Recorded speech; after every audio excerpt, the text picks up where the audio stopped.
Hal-hazırda biz 16 uşaqla gəlmişik. Mütəmadi olaraq görüşlərimiz keçirilir, istər onlayn, istər canlı və bu görüşlər nəticəsində biz fikir mübadilələri aparırıq. Eləcə də biz öz təcrübələrimizlə bölüşürük və bu bizim işimizi daha da yüngülləşdirir. Çünki bizim Bakı SOS-la Gəncə SOS arasında sıx əməkdaşlığımız var.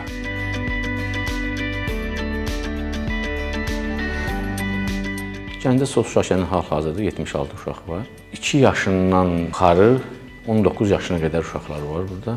Görüşlər təşkil olunur. Burada məqsəd uşaqların bir-birini tanımağı, Bakı kəndi uşaqlarının bir-birinin inteqrasiya olması, onların öz aralarında müəyyən dialoqlar, məsləhətlər verilməsi, alınması, bu kimi tədbirdə bir-birini daha yaxından tanıması üçün çox lazımlı bir tədbirdir.